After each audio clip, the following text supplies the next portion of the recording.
like to, maybe I'll give a little, oh, I need my cameras off here. No, so let me just do a little introduction. Here, am I here now? Yeah, I believe so. So, well, again, I just want to thank you, Christopher, for agreeing to participate in the series as we kick it off today. So this is the first of a 7-part series entitled Building Competitions. Each semester we organize these kind of Friday seminar sessions which focus on critical scholarly and critical research and critical approaches to history and theory of architecture and contemporary design. This semester we decided to explore architectural competitions as opportunities of experimentation. We've asked lecturers to examine the histories, politics, policies, and processes of canonical architectural competitions from the late mid 18th century to the present. And the competitions that we'll be discussing include the Chicago Tribune Tower, the Paris Opera House, which we kick off today, the Canberra Plan and Parliament Building, the Palace of the League of Nations, Parc de la Villette, and then more recently, the Guggenheim Helsinki and the Canal Centre Pompidou in Brussels. As I was mentioning to Christopher earlier in our chit chat, when we how we got to this idea of building competitions was really the kinds of, to start to get the students here to think about to understand maybe the history of competitions and what they experience now as young architects are things that maybe have already existed since the 18th century. And there is no, I think, more canonical competition to start off with than that of the Paris Opera House, which encompasses a very complex story. Again, it's a pleasure to have Christopher Curtis Mead give the talk today, who is Emeritus Regents Professor of Architecture and Professor of Art History at the University of New Mexico, where he taught from 1980 to 2013. From 2004 to 2009, he served as the Dean of the College of Fine Arts, where he helped establish a new interdisciplinary film and digital media program. He's written and lectured widely on European and American architecture and urbanism, including books on Venturi, Bart Price, of course, our friend Garnier, who we will speak to more today, Antoine Prédac, and Victor Baltard. He's the author of, its own, canonical book, one could say, published by the Architecture History Foundation, entitled Charles Garnier's Paris Opera House, Architectural Empathy and the Renaissance of French Classicism, which is a product of his dissertation.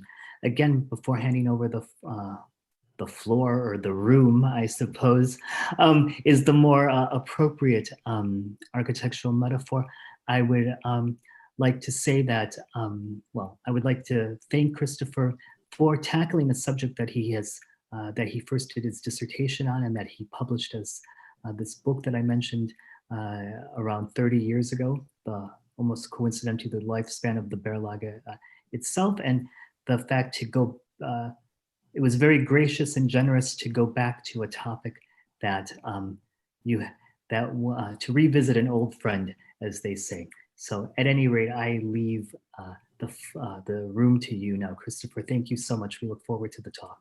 My pleasure. Now, before I start, I have to ask, several of your students appear to be seated in Kurokawa's Nakagen Capsule Tower. Now, is that some illusion that the students have created? Yeah, this is a kind of remnants of yesterday. So they had their one of their design research projects. They had a presentation yesterday, and the site is based in Tokyo, and so everybody shared the same background. So some people have remained in Tokyo. So very nice. I like that. But with a bit of a, let's say there's a Paris syndrome there also, yes. So some interrelation. All right. Well, I'd like to thank Professor Frausto. I'd also like to thank Ludo Grün for his help, and the Berlage Institute for this invitation to participate in the Berlage session on architectural competitions. I have to say right up front, this is my first Zoom lecture in which I weirdly am only an avatar of myself. I'm used to giving my lectures in person, embodied before my audience. So please bear with me if I am sometimes a bit stiff and awkward. The competition for the Paris Opera House was not the first of its kind and was only one among many competitions to be held in the 19th century. But I would argue that it was exceptional in at least one way, and that is its outcome was a success. The reasons for this success speak, I think, as much to a process of design as to the merits of the winning project. Ludo, I'll take the next slide, please.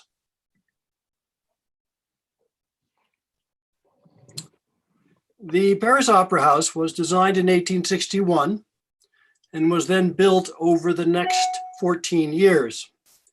Its formal name is the National Academy of Music, but it is also called the Nouvelle Opéra, or New Opera House, and it is nicknamed the Palais Garnier, or Garnier Palace, after its architect, Charles Garnier. In the 1960s, when the Palais Garnier was nearly 100 years old, a campaign was launched to replace it with something more modern. To many Parisians at the time, the building seemed to be insufferably bourgeois. In other words, it was stuffy, pretentious, old-fashioned. And its auditorium, stage, and machinery were all criticized as antiquated, unable to meet the needs of a modern performance hall. 20 years later, this campaign produced the Opéra Bastille on the lower right. Like the Palais Garnier, the Opéra Bastille was designed in a competition. That competition was held in 1982 and was sponsored by the French President François Mitterrand as a signature project of his government. All the projects were submitted anonymously, so it came as something of a surprise when the winning architect turned out to be one Carlos Hot, a largely unknown Uruguayan architect who was then practicing in Canada. And one reason why Hot won the competition was because the jury thought that his project was actually by the American architect, Richard Meyer. The Opéra Bastille is located on and named for the Place de la Bastille, the square where the French Revolution began. And unlike the Palais Garnier, the Opéra Bastille was supposed to be popular, in other words, democratic, not bourgeois and elitist. It was supposed to be used for all future opera performances, while the Palais Garnier would be relegated to ballet and dance recitals. But almost as soon as it was finished, the Opéra Bastille became mired in controversy. Politicians fought over the meaning of popular and what a popular opera house was actually supposed to be. Critics said the building had, quote, the slick, impersonal look of an airport lounge. And then its limestone cladding began to fall off. This required a costly renovation to replace the limestone panels with a composite material. The building also turned out to have poor soundproofing and had to be retrofitted. And finally, the orchestra pit had bad acoustics and had to be redesigned. Within a few years, the Palais Garnier was again being used for opera performances. Having tried to replace it, the Parisians discovered that they liked the old opera house after all. Between 1994 and 2000, the Palais Garnier was then systematically restored, and you're looking at the restored building on the left. Now this brings me to the subject of my talk. Why did the competition for the Nouvelle Opéra produce a building that worked out so well? What did this competition get right that the competition for the Opéra Bastille did not? I'll take the next slides, please. Next slide, please.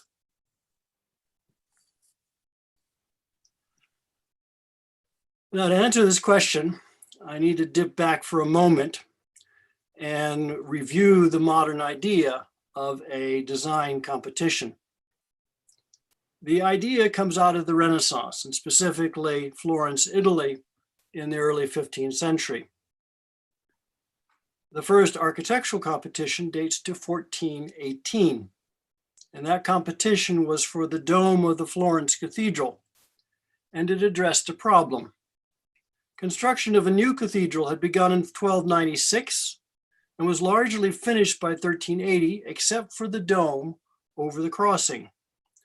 And that was because along the way, the size of the cathedral had doubled in size, with the result that no one could figure out how to build the dome. This new dome would have to span 44 meters and spring at a height of 52 meters above the floor. Such a dome would have to be lighter than any dome built before and would have to be built without traditional centering. So a competition was held to see if this design problem could be solved. There were two invited contestants, Lorenzo Ghiberti and Filippo Brunelleschi. The two had been bitter rivals ever since 1401, when Brunelleschi lost to Ghiberti in a competition to design a new set of bronze doors for the cathedral baptistry. But this time Brunelleschi got the upper hand and bested Ghiberti. Brunelleschi won because he figured out how to solve the design problem.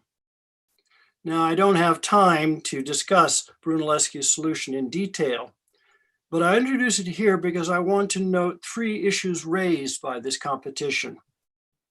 First, instead of hiring a qualified craftsman, a competition was called to compare the ability of two artists.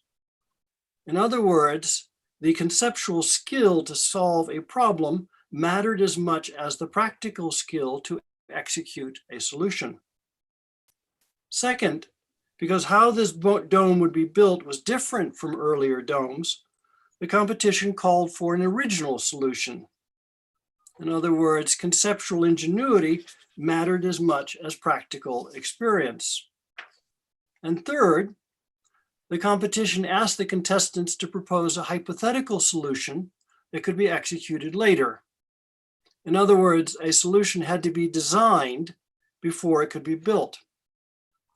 Now, Brunelleschi used models to design his solution, but it wasn't long before architects were using drawings to solve these kinds of design problems. And I'm using a drawing after Brunelleschi's design on the right to represent that. In fact, the word design comes from disegno, which is the Italian word for drawing. To design a building means to draw a building. So starting in the 15th century, architects began to design buildings that were then built by others. The next slide, please. I hope everybody can hear me clearly and this is readable and so on. Okay. Yes. Now, architectural design competitions came of age in the 19th century. Competitions became popular because of revolutionary political ideas that had been introduced by the Enlightenment in the 18th century. Among these were ideals of citizenship, individual rights, and democracy. Now, because many governments remained autocratic in the 19th century, these ideas were not always, even fairly rarely, actually put into practice. But even so, there was no going back. Kings and dictators at least had to pretend that they consulted the will of the people through mechanisms like popular votes or plebiscites. In 1841, a competition was announced to design a tomb for Napoleon Bonaparte at the Invalides in Paris. This competition was meant to solve a problem of political representation. On the one hand, the July monarchy of King Louis-Philippe wanted the support of Frenchmen who remained loyal to the memory of Emperor Napoleon.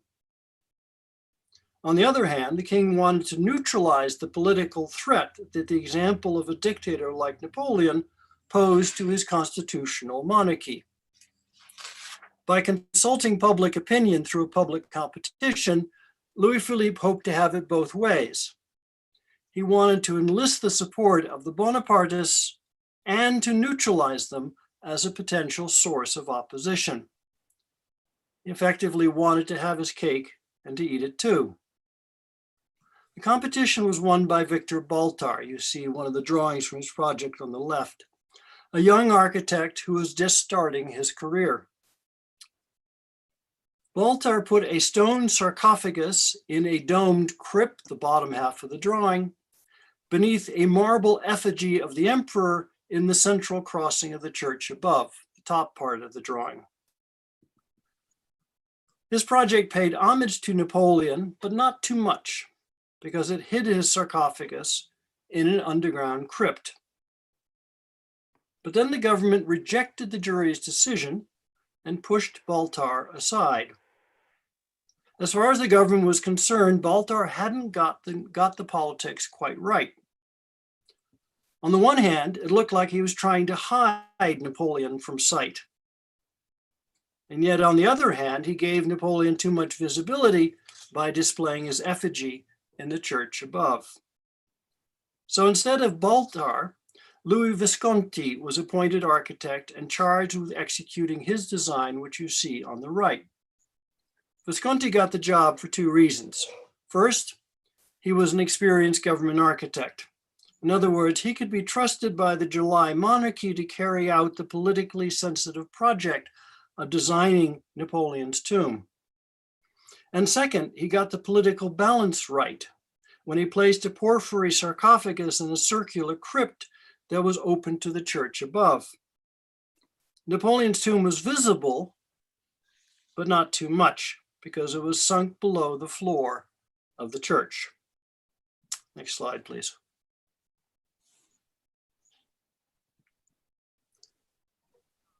So this brings me to the Nouvelle Opéra. Like the competition for Napoleon's tomb, the opera competition was a state project. In other words, once again, the government said it wanted to consult public opinion. We can get a sense of the issues in play from a pamphlet that was written in 1861 by the architectural critic and journalist César Daly. Daly compared the two competitions for Napoleon's tomb and for the Paris Opera. He supported public competitions, but he identified two obstacles to their success. First, he said that government officials didn't trust competitions because they could not guarantee the outcome. This meant it was difficult to have a truly public competition free from government interference. And second, he said that established architects avoided competitions because their reputation would suffer if they've lost. And this tended to leave the contest in the hands of younger and less experienced architects. Now, Daly was certainly right about Napoleon's tomb, at least when it came to government interference. When a young architect won the competition, he was pushed aside for an architect with more experience. But the opera competition, I would argue, had a different outcome in three ways. In the first place, a young and unknown architect won the competition despite government opposition to his project. In the second place, Garnier vindicated the jury's decision by turning his design into a successful building. And in the third place, he finalized his design under the supervision of a senior, more experienced architect. Next slide, please. The competition itself addressed three concerns. The first concern was practical and dealt with the need for a new opera house. The existing opera house, the Salle Le Pelletier, which is on the upper right, was a dangerous fire trap. It had been built quickly in 1820 to 21, and it was widely criticized for its cramped and awkward interior spaces. The only exception to this criticism was the auditorium, which was universally praised for its good acoustics. And then an Italian revolutionary named Orsini tried to assassinate Emperor Napoleon III when he arrived at the Salle du Pelletier by carriage in the evening of January 14th, 1858. I should say he had to get out in the street in front of the Opera House. This exposed the building's lack of security and made the need for a new opera house an urgent matter. The second concern was urban and dealt with a new site for the opera house. Since his appointment in 1853 as prefect of the Seine, Baron Haussmann had developed a plan to rebuild and transform Paris as a suitably imperial capital. By 1860, this planning process had located a site for the new opera house, what you're looking at on the left. The polygonal site was on the right bank of Paris, just beyond the historic boulevards, at the end of a projected new street, the Avenue de l'Opéra. The polygonal site for the opera was unusual because theaters had traditionally occupied rectangular sites. And this made the design of the new opera house a matter of urban planning as much as a matter of architecture. The third concern was political and dealt with the agenda of Napoleon III. Emperor Napoleon III was the nephew of Napoleon Bonaparte, and like his uncle, he was a dictator.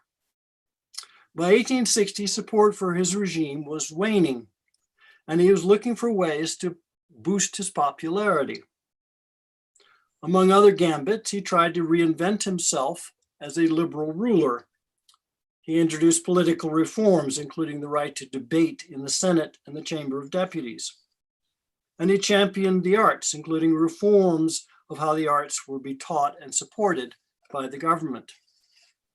The public competition gave him the opportunity to demonstrate his liberalism because it went directly to the people. And at the same time, it promised to give him a public monument that would represent the grandeur of his reign. This last political concern was the main reason why the government rejected the official project submitted by Charles Rouault de Fleury. And you look at the project at the bottom. Fleury had been the opera's official architect since 1846, and he played an instrumental role in finalizing the site plan for a new opera house. And that's his sketch for the site on the left. But the project he submitted in November 1860 was conventional and completely underwhelming. It duplicated the Palladian design of the existing opera house. Its only really original feature was the addition of curved wings to fill out the polygonal site. Faced with what most people saw as a cautious and conservative design, the government decided to hold a public competition. I'll have the next slide, please. Am I going too fast or too slow here? Just about right. Okay? Nobody's gonna, okay. Okay. It's good. It's good, All right. Chris. Good. The competition was announced on December 30th, 1860, with a deadline 1 month later of January 31st, 1861. The projects were then put on public display for the month of February. No preconditions were set on who was eligible to compete, and 170 projects were received by the deadline. Projects were all submitted anonymously with a contestant's name in an attached sealed envelope. And instead of a final project, the competition asked for preliminary projects that would show, quote, the thinking of its author. And this is a point I want to come back to. First, second, and third place prizes would be awarded, and the first place winner was then supposed to design a definitive project. To judge the projects, a jury was named under the direction of the Count Walewski, a government official who represented the interests of Napoleon III. But significantly, the rest of the jury members were professionals from the State Service of Civil Buildings and the Academy of Fine Arts. A very brief competition program divided the building between public spaces and professional spaces. Public spaces, which in these plans are going to be the bottom half of the drawings, public spaces included carriage porticos and entrances, vestibules and staircases, the auditorium, an imperial box with its own entrance from the outside, and a recommended separate entrance for season ticket holders because they also usually arrived in carriage. The professional spaces included a stage, rehearsal spaces, and the administration building, and that's the top half of these plans. Over the course of 14 meetings, the jury cut the number of entries, first to 43 projects, then to 16 projects, then to 7 projects, and finally to 5 projects. And I'm going to come back to those 5 projects as well. 18 competition projects were published in a leading architectural magazine, the Revue Générale de l'Architecture. And these plates are actually from that. Now, unfortunately, some key projects are missing from this selection. But the projects that were published give us a good idea, first of what the jury was looking at, and just as significantly what the jury was looking for. Following the program, most projects divided the building between a forward half for public spaces and a back half for professional spaces. And most projects adopted a horseshoe plan for the auditorium. This was taken from the existing opera house because this shape was widely agreed to have the best acoustics. But the other design issues were not so easily solved. One set of design issues dealt with the building's layout in plan. Here, the first question was, how should the public entrance and circulation spaces be organized? The loggias, vestibules, foyers, and staircases. That's all the stuff at the bottom of these below the auditorium. This question was far more important than you might think because going to a theater in the 19th century was as much a social event as it was an opportunity to see a performance. People expected public spaces where they could mingle and show off. And in fact, the lack of such spaces in the existing opera house was seen as one of its major shortcomings. Now, most projects oblige by including an elaborate sequence of entrance spaces. But the projects were all over the place when it came to the staircases that were needed to get from one level to another. Some projects treated stairs as nothing more than utilitarian elements of vertical circulation. These were best served by functional banks of stairs. Others, like Garneau's project on the left, put a grand staircase in the center, and that's actually where the arrow is landing for that, a grand staircase in the center with banks of secondary stairs to either side. And still others, like the project by Botrel and Crépinet on the right, turned the stairs into a grand stair hall. In other words, they used the need for vertical circulation as an opportunity to create a dramatic public space. Now, both Garneau of the polygonal site? Yes. Mm-hmm. Okay. All right. Well, I'll pick up. I say one nice thing about buildings in the 19th century, they were starting to be mechanized, but they weren't digitalized, so they didn't have this problem. All right. So the second question was, how well did the plan make use of the opera's polygonal site? And I said, traditionally theaters have been large rectangular boxes, which is how Garneau in his project on the left dealt with it. He just put a big box on the site. And I think where he lost me, but that left unused triangular portions of ground to either side. So on the other hand, Botrel and Crépinet's project on the right filled out the polygonal site by having their project step out with wings to either side. And here again, it's interesting because this gave an advantage to Botrel and Crépinet, who would come out ahead of Garneau in the final ranking of the projects. So the jury was looking for how the staircases were treated. They were looking for how the building volume as a whole was treated. Next slide, please. Okay.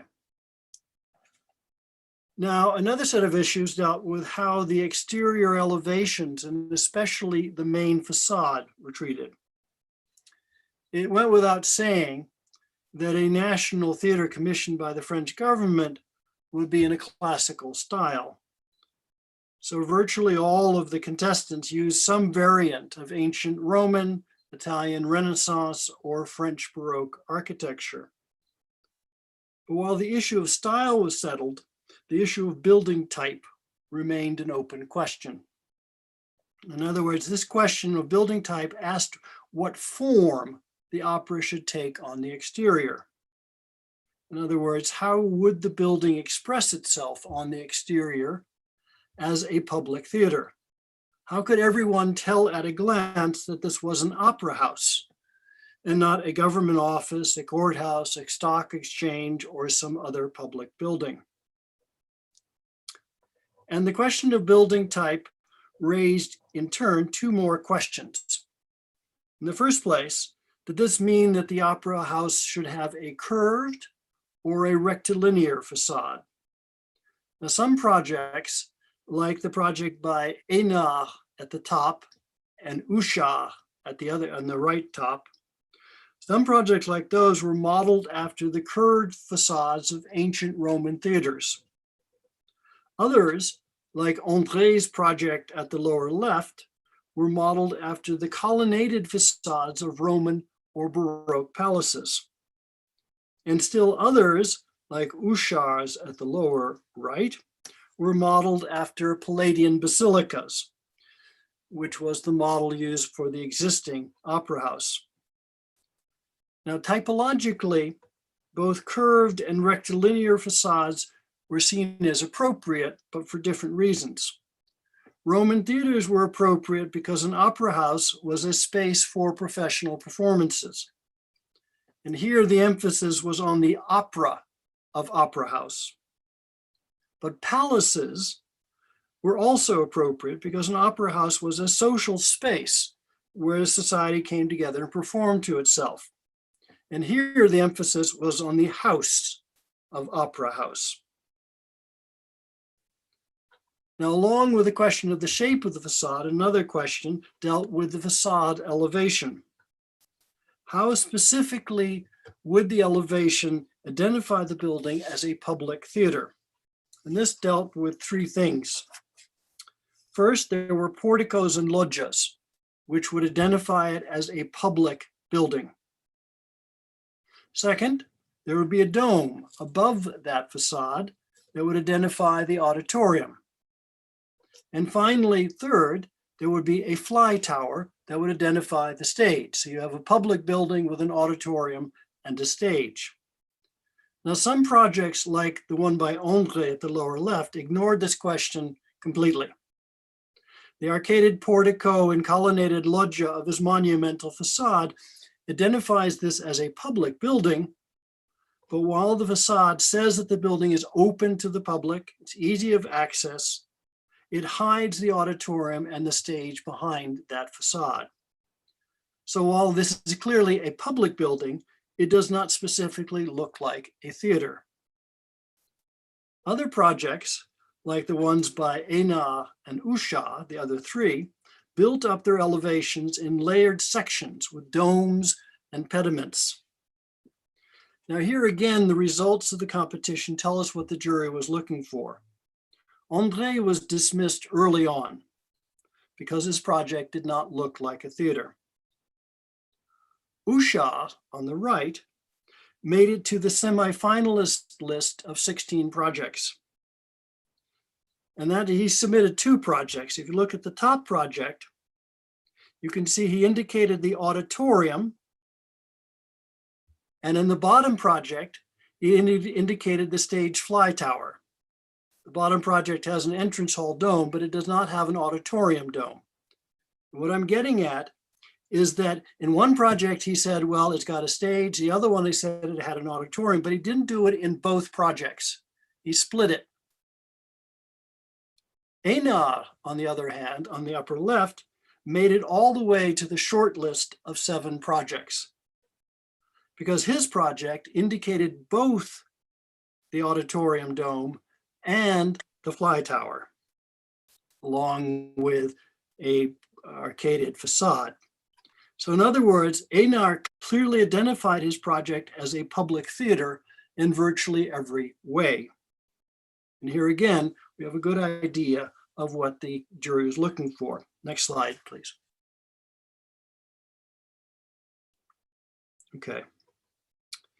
Now, the project by Eugène-Emmanuel Viollet-le-Duc is an exception to the rule of most competition projects. And the biggest reason for this is that he was a very famous Gothicist and a well-known opponent of the classical tradition in French architecture. To make a long story short, he dismissed this tradition as a purely decorative and ornamental practice that therefore tended to be structurally irrational in its use of materials. And his hostility to this tradition extended to the Academy of Fine Arts and to the School of Fine Arts, because those 2 institutions upheld the classical tradition. Against the classical tradition, he advocated the revival of medieval and specifically Gothic architecture. He saw the Gothic tradition as inherently rational in its structural systems and in its use of materials. Now, in his competition project, Viollet-le-Duc did make 2 concessions to the classical tradition. First, like every other contestant, he accepted the horseshoe plan as the best shape for his auditorium. And second, this is perhaps more interesting, he designed his building in a French Renaissance style. Now, because the French Renaissance was a transitional style, it included many Gothic elements along with classical ones. And this effectively allowed Viollet-le-Duc to have it both ways. He incorporated some classical details, but he could still create what mattered to him, which was a structurally rational building with buttress piers spanned by arches, as you can see on the facade. Viollet-le-Duc had very good reason to think he would win the competition. He was a favorite architect of Napoleon III and especially of the Empress Eugénie. And the competition jury was chaired by Count Walewski, a friend and ally of Viollet-le-Duc. In fact, in 1863, Walewski would put Viollet-le-Duc in charge of an attempted reform of the School of Fine Arts. Viollet-le-Duc's project is one of the few to survive in its original and complete form. Its beautifully detailed drawings suggest he had been given advance warning for the competition and consequently had more time to prepare beyond the 1 month allotted to the other contestants. But while Viollet-le-Duc made it to the list of 16 semifinalists, he did not get any further. The political fix might have been in, but he didn't win the competition for 2 reasons. First, as I remind you, most projects divide the plan evenly between a public half in front and a professional half in back. Viollet-le-Duc did the same, but he devoted almost 2/3 of his building to the stage and administration building. And this utilitarian approach reflected his rational approach to design.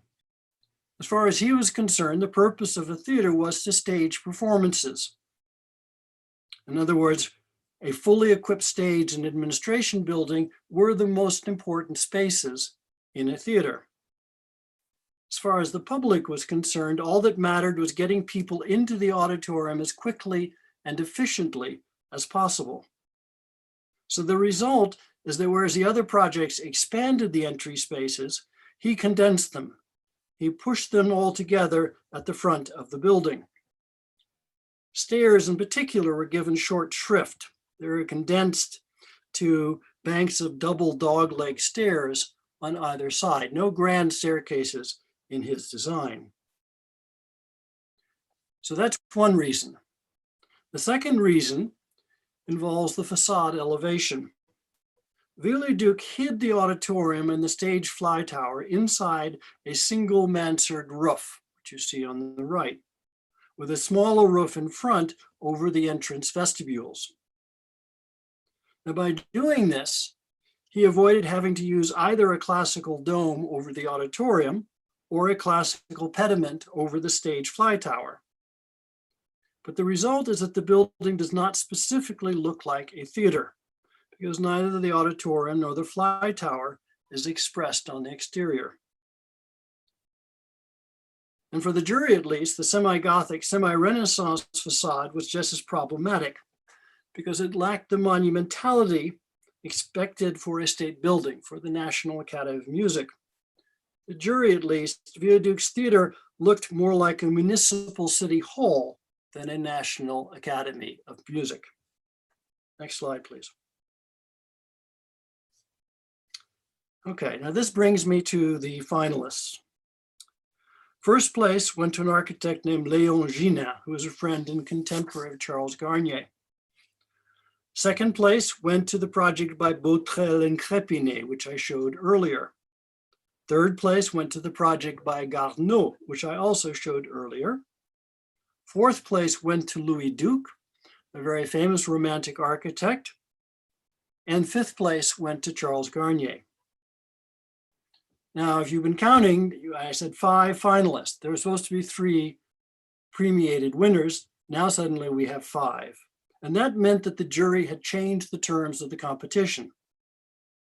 Instead of 3 ranked winners, it chose 5 finalists. And instead of having the first place winner design a definitive project, the jury then announced a second competition among the 5 finalists. Only after this second competition would the winner be asked to develop a definitive design. Now, unfortunately, the projects by Ginin, Duc, and Garnier were never reproduced and have not yet been found. Maybe they will someday. In the second competition, Louis Duc, who was the most senior and experienced architect, withdrew, while Botrel and Crépinet submitted separate projects based upon their earlier joint project. Except for Botrel's project, none of these projects have been found. But fortunately for us, a French scholar, Jean-Michel Lugnot, found what is probably a sketch of Garnier's first competition project, which I show you on the left. And we can use this sketch combined with newspaper descriptions of his projects and his final design of the Paris Opera on the right to reconstruct the essential elements of Garnier's competition projects.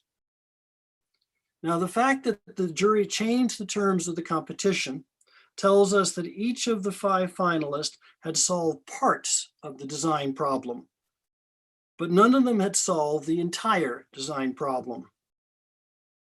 To guide them in the second competition, the jury gave the finalists a now exhaustive 58-page program. It had gone from a couple pages to 58 pages. And this tells us that the jury thought that more information would help the contestants solve those outstanding design problems. The program gave detailed technical specifications for the stage and administration building, and it also gave a carefully itemized inventory of all the public spaces. This included the specific requirement that the opera house have a central grand staircase. And the program re-emphasized the need to have a separate carriage entrance for the emperor and one for the season ticket holders. Now, without saying so, the second competition was encouraging the contestants to rethink and revise their original projects. This premise gave Garnier an unexpected advantage in the second competition, because his 5th place finish meant that he had less to lose by changing his design. On the other hand, Léon Ginin was at a clear disadvantage because his 1st place finish meant that he had more to lose by changing his design. Does that make sense? Okay. And this advantage became clear because Garnier would win the second competition. So he felt freer to rethink his solution. Now, Garnier's sketch plan, assuming that it's correct, but I think Lugnot is right because it corresponds to descriptions of Garnier's project. Garnier's sketch plan shows us what he got right and also what he got wrong the first time around. Like the other finalists, he divided his building evenly between public spaces for the auditorium in front and professional spaces with the stage in back. And he gave special attention to developing a broad and generous sequence of entrance porticos, vestibules, and foyers. And you can see how much of the project is actually given over to those in the bottom section of the plan. This included a large and fully developed central grand staircase with a curved ramp. To either side, he then placed banks of secondary stairs. Garnier and Louis-Duc had also included central staircases in their projects, and all three projects were in fact praised for this very reason. Now, Garnier recognized that a central staircase presented a unique opportunity. Historically, central stairs like this had been reserved for the ruler and led directly to the ruler's box in the center of the auditorium. But Garnier moved the emperor's box around to the far left side of the auditorium, where it could be reached directly from the emperor's carriage entrance. This allowed him to turn the central staircase into a truly public space, open to the general public and not just design. What Garnier got wrong in the first round was keeping to the rectangular plan of traditional theaters. Obviously, his plan on the left did not address its polygonal site. In his second project, Garnier added pavilions to either side of the auditorium for the emperor on the left and for season ticket holders on the right. And essentially, this is the scheme that would carry through to his final design, which is what you're seeing in the right slide. Next slide, please. Now, it's hard to see, but at the bottom of his sketch plan on the left, Garnier penciled a quick elevation thumbnail of the facade of the building.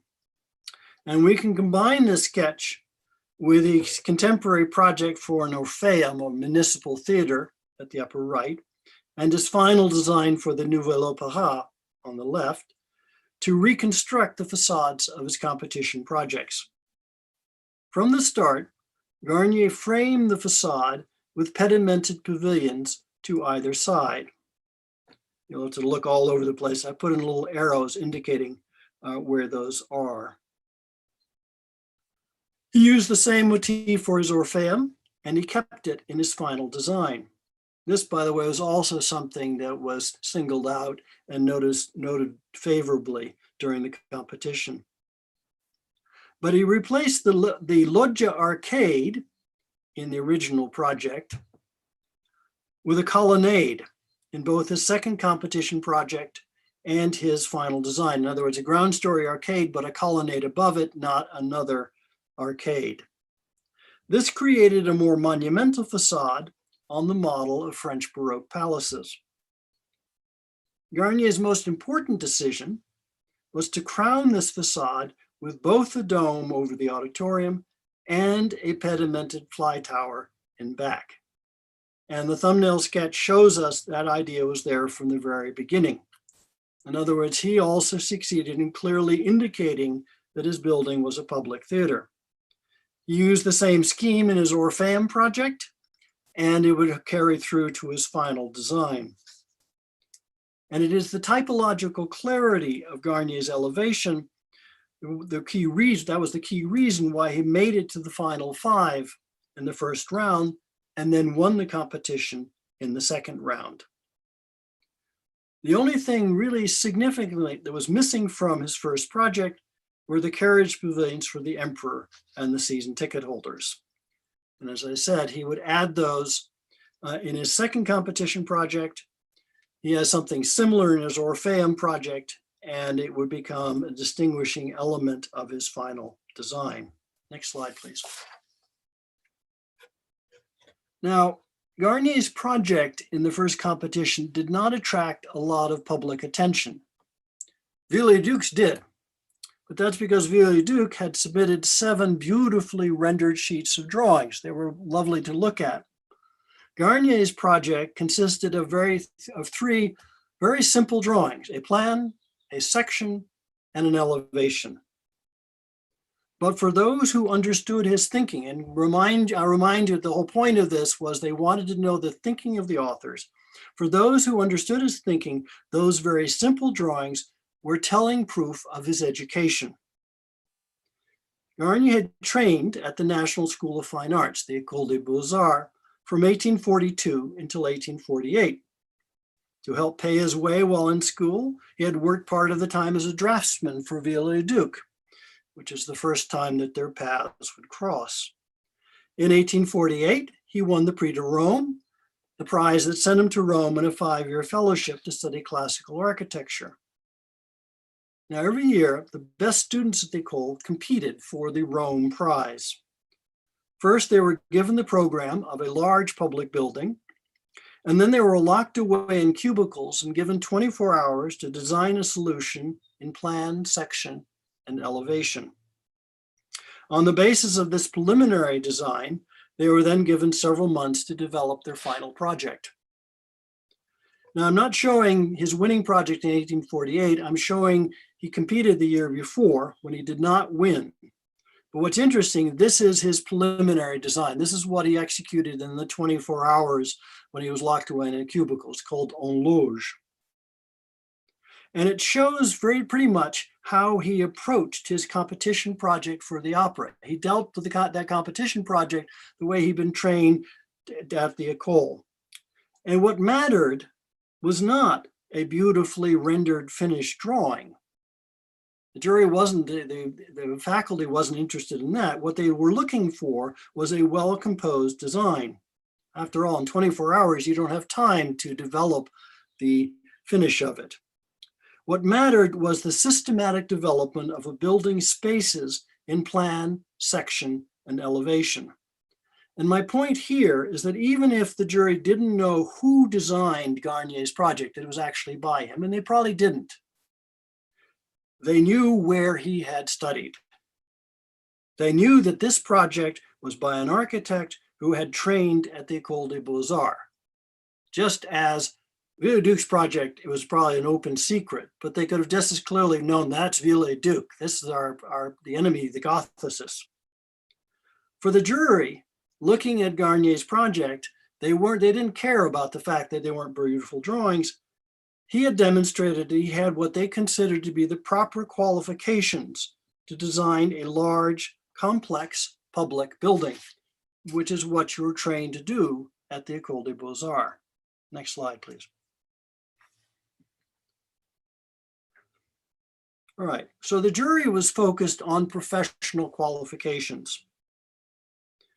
But the competition also had a political agenda. As I've already said, Viollet-le-Duc was a favorite of Napoleon III and Empress Eugénie, and he very much expected to win. The emperor and the empress liked to present themselves as sophisticated and informed when it came to matters of the arts and architecture. We can see this, for example, in the painting on the lower right by Tissier that shows Louis Visconti, who was the same one who designed the Tomb of Napoleon. We show Visconti presenting his plans for the new Louvre. The emperor and the empress are shown deep in thought as they ponder the merit of Visconti's project. And just as they selected Visconti to design the new Louvre, they wanted Viollet-le-Duc to design the Nouvel Opéra. But instead of naming Viollet-le-Duc, the jury chose Garnier. And in effect, the jury was calling the emperor's bluff. After all, the emperor had authorized a public competition, so he could hardly pull rank and insist that the jury select his favorite architect. Now, the jury's selection of Garnier was a bold choice for 3 reasons. In the first place, I've already said, he was a product of the Ecole des Beaux-Arts, and he therefore represented precisely the classical tradition that Viollet-le-Duc opposed. In the second place, he was a young and relatively unknown architect, not an architect who was already famous and deeply experienced like Viollet-le-Duc. In fact, Garnier was only 35 years old when he won the competition. So what qualified him to carry out one of the most prestigious projects of the Second Empire? And third, and as suggested by the beautiful portrait of Garnier by Bouguereau, this is while he was in Rome, but he's not dressed in proper professional clothes, he's wearing workman's clothes, and that's significant. Garnier came from the working class, not the upper middle class like Viollet-le-Duc. Viollet-le-Duc got along with the emperor and empress because he came from the same background. Garnier, on the other hand, was born in a Paris slum. He was the son of a blacksmith and a lace maker. He had almost nothing in common with the emperor and the empress. He got a taste of their class differences when he was summoned to the Tuileries Palace to present his project to the emperor and the empress. Unfortunately, I don't have a picture of that. You'll just have to imagine it. The emperor was reportedly tactful, not enthusiastic, but quiet. But Eugénie was openly hostile. She was outraged that her favorite architect had not won the competition. And she tore into the young upstart who had dared to win the competition. And she asked him, quote, "What kind of style is this? It's not a style. It's neither Greek nor Louis XVI, nor even Louis XV. Garnier is reported to have answered, quote, "Those styles have had their time. The style is Napoleon III, and yet you complain." Now, I don't know what all these styles are supposed to mean. That's rhetoric. But what is clear in this is that Garnier was not afraid of Eugénie. He dared to confront the fairly haughty and imperious Eugénie. And when he did that, he was asserting his equality, not because of his humble birth, but because of his education and training as an architect. Next slide.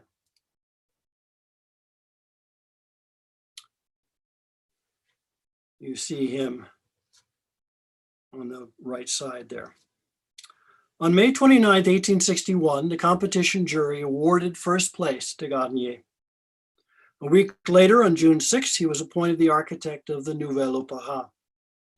At the time, he was charged with two tasks. First, he was charged with developing the final design. And second, he was charged with supervising the building's construction. The advantage of these appointments is that now, to carry out these tasks, he had assistants. He set up the Opéra Agence, which was the architectural office.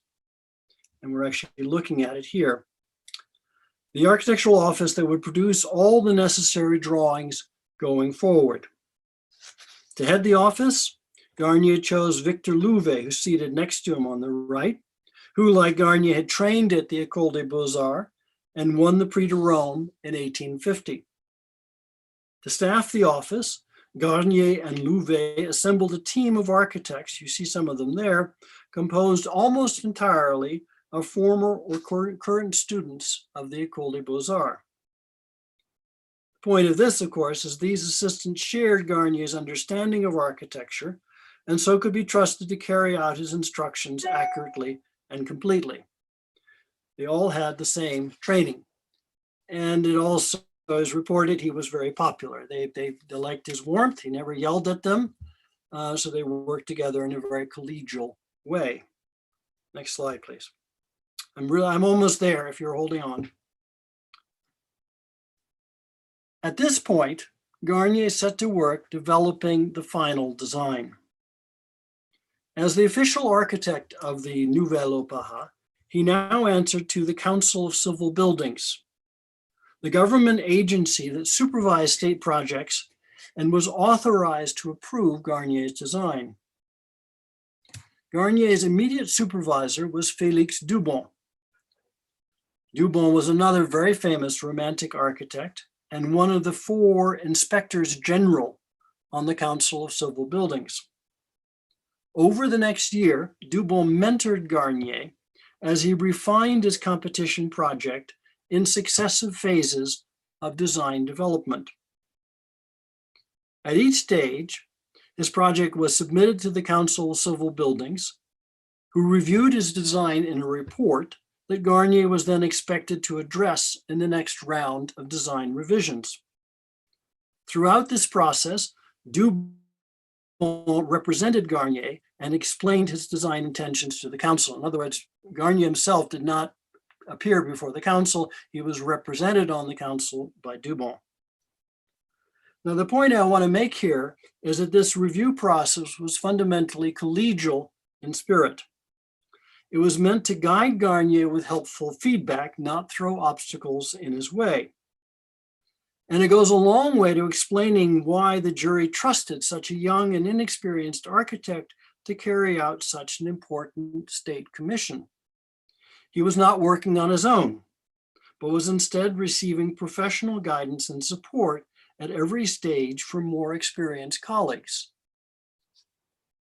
Now, I don't have time to take you through the entire process of design development, but I can suggest how it worked by looking at a few revisions of the facade elevation. Garnier had identified the basic elements of his design in the second competition. We have an entrance facade capped by an attic story. These indicate the public entrances, and it's now ground story arcade and a colonnade above it. We then have a drum and dome that indicate the auditorium. And finally, we have a fly tower above that, pedimented fly tower that indicates the stage. And now to either side, we have carriage pavilions for the emperor on the left and for season ticket holders on the right, framing the elevation and filling out the site. The focus at this stage was not on rethinking the basic design moves, it was on refining the details of the design. Note, for example, how the elevation from July-August 1861, at the top left, has triangular pediments on the facade and base. But these have been replaced by segmental pediments with sculptural escutcheons in the following project from August 1861. There are a lot of other details here, but they're all on that kind of level. They're very specific. Next slide, please. By the following spring, the facade elevation had been revised to a point that closely approximates what was built. And you're looking at a photograph of it. I don't know if you remember the view of the office. In the background was actually that drawing. So that was the kind of the template that they were using from that point forward.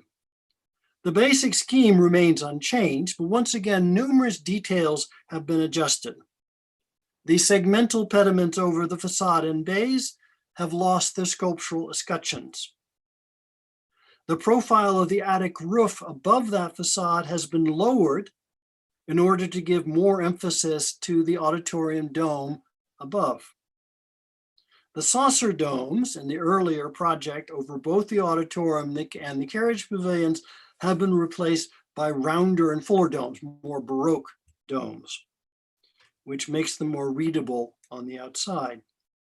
And the Emperor's Pavilion is now entered through a curved carriage ramp rather than an entrance at ground level. That's at the lower left. Now these and innumerable other details all serve to make the elevation read more clearly and to coordinate its parts more closely. And all of this is happening under the supervision of the Council of Civil Buildings and the advice of Duban. Next slide, please. While the exteriors were being revised, the same process was going on the inside. And I'm just going to look very quickly at the grand staircase as an example of the kind of changes that were going on. Now, I remind you, in the first competition project, and you have the sketch at the upper right, Garnier had proposed a curved central stair ramp with parallel banks of secondary stairs to the right and left. In both the second competition project And the initial stages of design development, and that's what you're looking at on the left side, Garnier replaced the curved ramp with a straight ramp. This straight ramp had been recommended in the second competition. But while he had a straight ramp, he also now elaborated by adding secondary ramps to the right and left of that central ramp. If you can see that in the drawing on the left. And he reoriented the secondary staircases so that they now open directly off the main stair hall rather than facing towards the front of the building as they did originally. And finally, he wrapped the stair hall with piers and column pairs to create balconies that would wrap the stair hall on all four sides. The result was a space that was once grander and more integrated.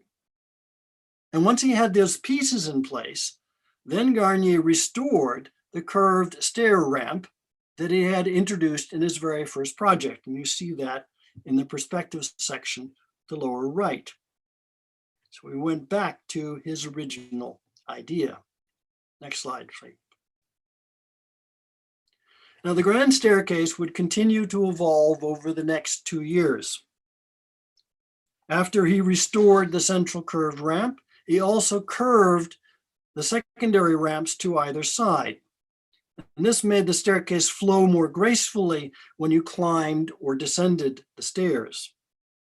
He revised the design of the doorway leading to the orchestra seats.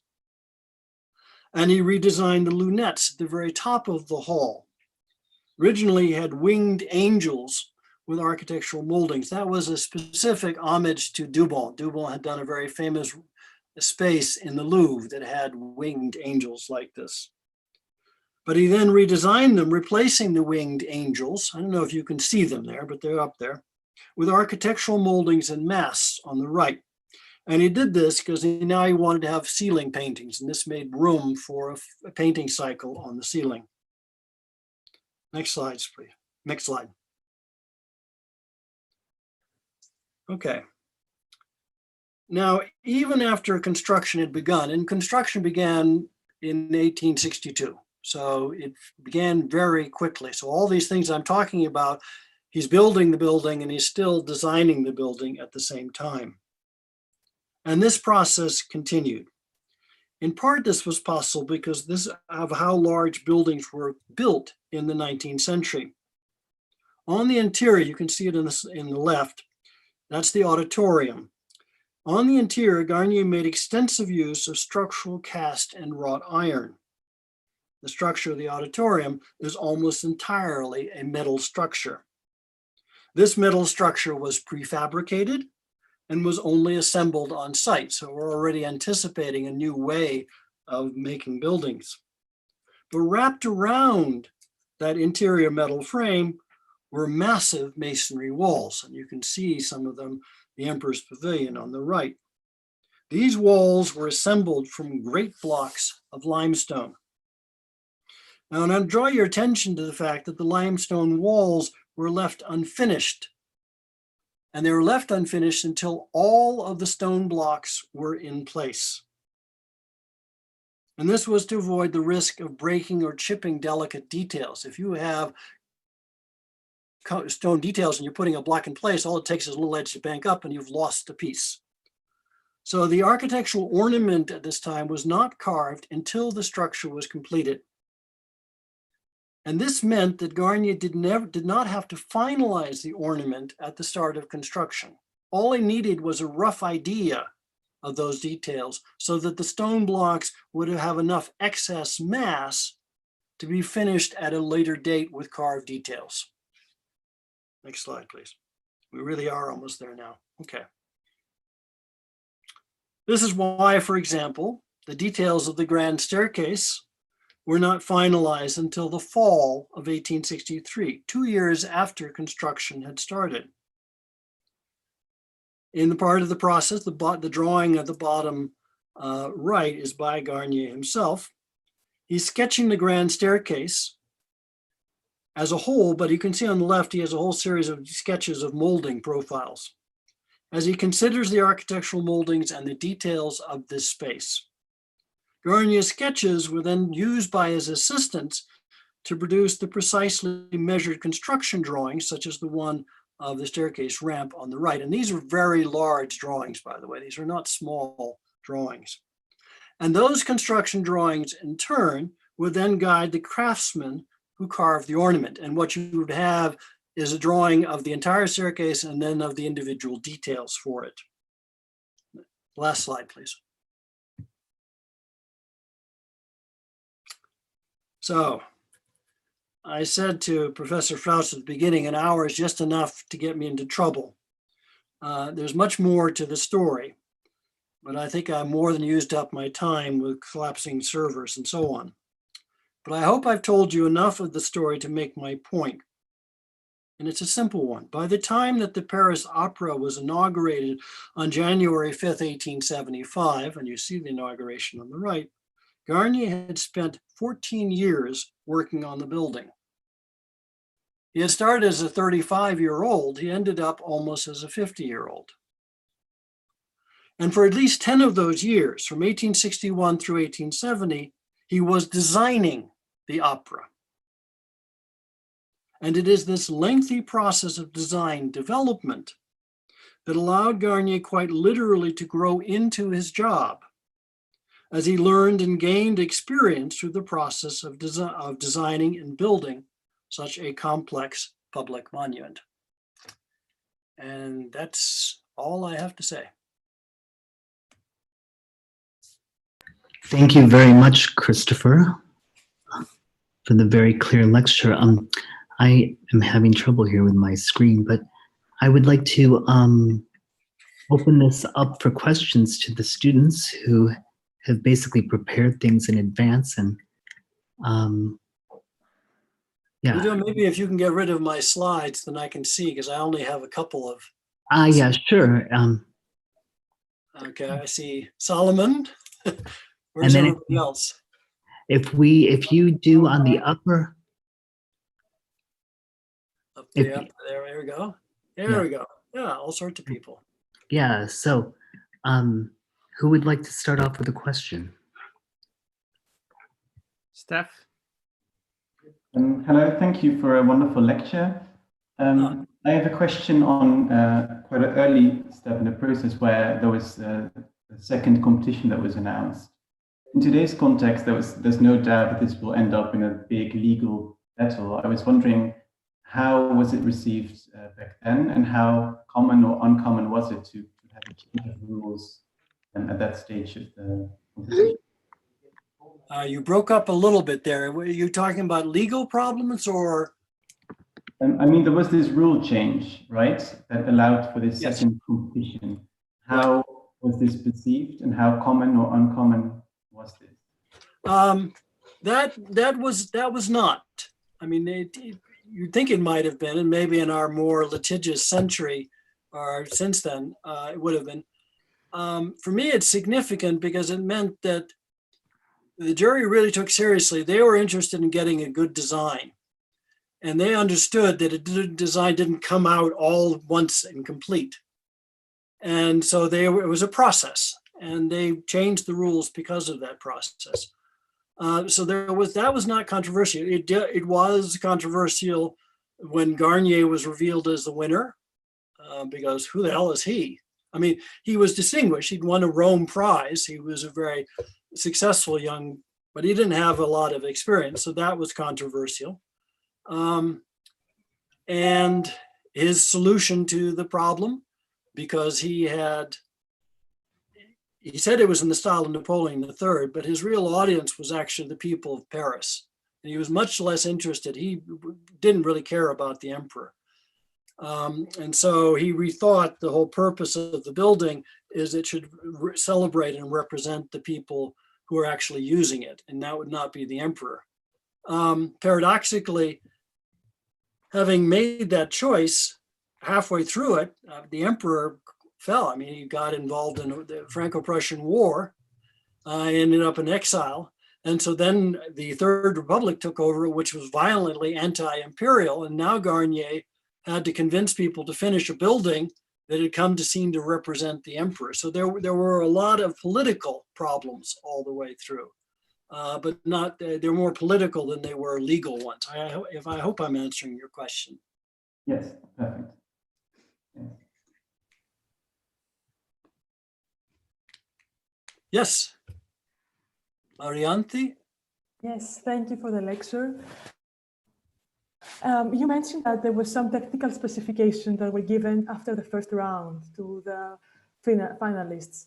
I was wondering if those specifications were developed through the first round, or if they were already there but never properly communicated. What was the meaning of these specifications before the second round? It's a very good question. There's two parts to the answer. In one hand, yes, they knew more and they didn't give them very much at the start. But at the same time, and so then they realized, well, they hadn't given them enough information. But at the same time, they were also in the process of formulating what exactly the program should be. When they started, it was convenient to have this very short program because they hadn't really figured out a lot of the details. And so it was not only that the architects had not been given enough information, they themselves didn't fully understand what was expected. The program was not written by the architects on the jury, it was written by the director, the chief administrator of the Paris Opera House. And you have to realize, while opera houses and theaters had been around for a while, this was being built, this is a very large building. It occupies an entire city block, is equivalent to a 17-story building. It's a very large and very complex building. They'd never built one quite on this scale and so ambitious before. And so there was an iterative process. And from that 58-page program, it continued. But then when you had Garnier and the architects involved, they continued to refine that program. Does that make sense, what I'm saying? Yeah. Andres? Yes, I would like to ask, firstly, what was some of the great changes or one big change that Garnier did to the typology of the theater? And what kind of major adaptations that kind of correspond to the changes of time were situated in the theater? And if you don't agree with one or some of them? You know, I'm as an historian, I'm sort of agnostic. I'm not going to go back and second guess decisions made, 150 years ago. Probably the most, to my reading, in some ways, Garnier, like all the architects, had a common set of information. And so I started with the idea of an original solution with the Cathedral of Florence, but the reality is there's never really a completely original solution. It's just a better solution that everybody is figuring out, but somebody puts it together better than somebody else does. The idea of expressing the theater on the outside typologically, for example. Garnier gets credit for recognizing that was an important issue, but he wasn't the only person that occurred to, and he didn't invent that, right? Probably the most significant thing that he did, and I didn't have time to go into it today, I only hinted at it, is he very much represents the new world of the 19th century. We might have problems with it probably in the 20th century, but in the 19th century, the idea that this nobody kid born in a slum could get such an important project was a radical notion. And it was based on middle-class values, merit-based, training, not your birth. And it mattered to him. He was always very keenly sensitive of that. And partly because paradoxically, even though he had gotten entry to the middle class, the way he spoke, his manners and so on, there were all these little clues that he hadn't been, like Viollet-le-Duc, raised in a proper family. And there are some nasty comments about his table manners and things like that. So he was always a little sensitive and that really drove him to do a space, and that's the point of the grand staircase, that really was democratic. We may not recognize it now, but the notion that everybody going to the theater could use that staircase. There were hierarchies. You had the ruler at the top. Then you had the season ticket holders. They were the wealthy people. They had their own separate carriage entrance. Because they were rich, they came by carriage. They owned a box. But Garnier, rather than having them come in from the front of the building, had them like the Emperor coming in the side. So when you remember that last view of the staircase, there's a ramps coming down. That's where the season ticket holders came in. So they would come in from underneath and they would join the less wealthy people who were coming from the front. And everybody in the building got to use that grand central staircase. Now, if you were less wealthy, you're in the nosebleed section way at the top of the building, you had a lot of secondary banks. You still had to climb your way up in society. But he made the point quite emphatically that everybody started at the same level. And that's probably the most, and so for him, the most important part of the building was in fact its social spaces, because that reflected how the world had changed. Yeah, it's quite powerful. Yeah, it is. You know, what we're looking for, the kind of change, it's changed a lot since then. So it's a different kind of world. But at the time, and it is somewhat remarkable that he got away with it, that he managed to convince people that this was all a good idea, because potentially underneath there's a kind of political radicalism there for the time. Does that address it? I don't know. Perfect. Yeah, thank you. You know, a lot of technical things. One of the big issues for it was the Opera House does not have space for storing stage sets except for the current performance. And that was a big critique when they built the new Opera House. That was actually built into the program. Garnier designed a warehouse on the outside of Paris. They would bring in the equipment, the stage, the flats and things like that for each performance. Oh.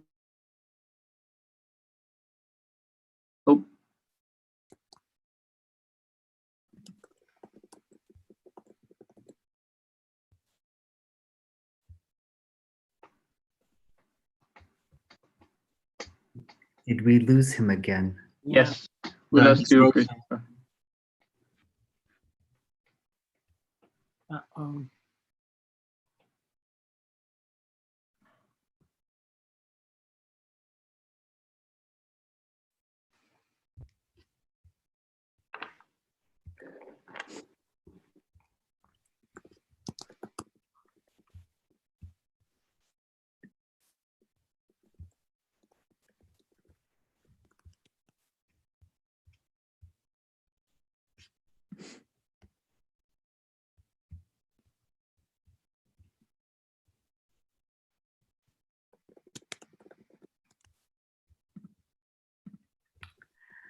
I think we've lost Christopher again, but I think it was a very lovely lecture. So I would just like to thank him and for everybody that joined the talk. And we will find another moment to maybe do the Q&A or something like this with all of you. But anyways, I thought this was a really excellent way to kick off the series. I think it basically sets a whole panorama from basically from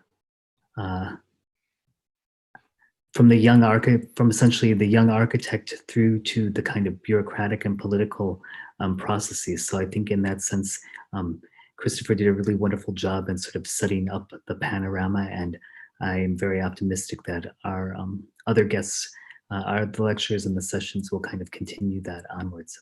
But at any rate, we will continue next week with Tim Benton, who will speak on the Palace of the League of Nations competition, which also has its own rich history.